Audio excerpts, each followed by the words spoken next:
ഇന്ന് ഇച്ചിരി ലേറ്റായിട്ടാണ് ഉച്ചക്കത്തെ പാചകം തുടങ്ങിയത് കേട്ടോ. നേരെ ഒരു ചട്ടി അടുപ്പിലോട്ട് വെച്ച് ഇച്ചിരി എണ്ണ ഒഴിച്ച് കൊടുത്തിട്ട് ഇച്ചിരി കടുകും ഇച്ചിരി ഉലുവയും ഇട്ടു. ഇത് മീൻകറി വെക്കാനുള്ളതാണേ.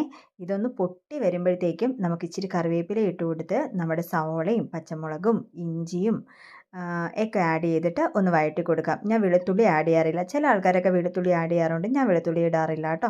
അപ്പോൾ ഇത് ഒരുപാട് കരിഞ്ഞൊന്നും പോകണ്ട കേട്ടോ. ഒന്ന് വഴണ്ട് വരുമ്പോഴത്തേക്കും നമുക്ക് തക്കാളി ആഡ് ചെയ്ത് കൊടുക്കാം. തക്കാളി ഒന്ന് വാടി വരുമ്പോഴത്തേക്കും നമുക്ക് നമ്മുടെ പൊടികളൊക്കെ ആഡ് ചെയ്ത് കൊടുക്കാം. പൊടികൾ മൂത്ത് വരുമ്പോൾ വെള്ളം ഒഴിച്ച് കൊടുത്ത്, അപ്പോൾ എന്ത് പൊടിയാണെന്ന് നിങ്ങൾ ചോദിക്കത്തില്ലേ? അത് മുളക് പൊടി, മഞ്ഞൾപ്പൊടി, മല്ലിപ്പൊടി 3 പൊടിയാട്ടോ.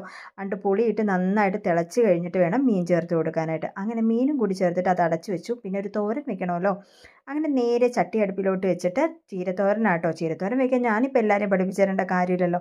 ഇതെല്ലാവർക്കും അറിയാവുന്ന കാര്യമല്ലേ, എളുപ്പത്തിലുള്ളൊരു കാര്യം കൂടിയല്ലേ. ഇച്ചിരി കടുകിട്ട് പൊട്ടിക്കുക, ചീര വാരിയിടുക, ഇച്ചിരി ഉപ്പിടുക, ഇച്ചിരി മുളക് പൊടി ഇടുക. ഞാൻ മഞ്ഞൾപ്പൊടി ആഡ് ചെയ്യാറില്ല ചീരത്തോരന് കേട്ടോ. എന്നിട്ട് അതൊന്ന് അടച്ച് വെച്ച് വേവിക്കുക. അടച്ച് വെക്കരുതെന്നാണ് പറയുന്നത്. ഞാനിപ്പോൾ ഇവിടെ അടച്ച് വെച്ചും തുറന്ന് വെച്ചും ഒക്കെ വേവിക്കാറുണ്ട് കേട്ടോ. അപ്പോഴത്തേക്കും തേങ്ങ ഞാൻ പൊട്ടിച്ച് തേങ്ങ ഒന്ന് ചതച്ചെടുത്തിട്ടുണ്ട്. ഞാൻ ഇതേപോലെ മുറിച്ചാട്ടോ തേങ്ങ എടുക്കുന്നത്. അപ്പോൾ അതങ്ങ് ചതച്ചെടുത്ത് കഴിഞ്ഞാൽ അതും കൂടി ചേർത്ത് കഴിഞ്ഞാൽ നമ്മുടെ ചീരത്തോരൻ റെഡിയാണ്. ചീരയ്ക്ക് അധികം വേവൊന്നുമില്ല, വേഗം ആവും.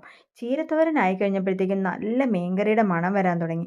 തുറന്ന് നോക്കിയപ്പോൾ മീൻകറിയൊക്കെ നല്ല പാകത്തിന് വറ്റി, മീനൊക്കെ വെന്ത് നല്ല അടിപൊളി മണമായിരുന്നു, നല്ല കളറുമായിരുന്നു കേട്ടോ. ഇത് കണ്ടപ്പോൾ തന്നെ എനിക്ക് വിശക്കാൻ തുടങ്ങി.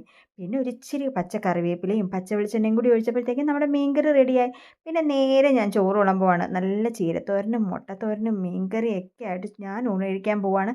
അപ്പോൾ നിങ്ങളെല്ലാവരും ഊണ് കഴിച്ചോ? നിങ്ങൾക്ക് ഈ വീഡിയോ ഇഷ്ടപ്പെട്ടിട്ടുണ്ടെന്നാണ് ഞാൻ വിചാരിക്കുന്നത്. ഇഷ്ടപ്പെട്ടിട്ടുണ്ടെങ്കിൽ ചാനൽ സബ്സ്ക്രൈബ് ചെയ്യാൻ മറന്നു അല്ലേ. അപ്പോൾ പുതിയൊരു വീഡിയോ ആയിട്ട് നമുക്ക് വീണ്ടും കാണാം കേട്ടോ.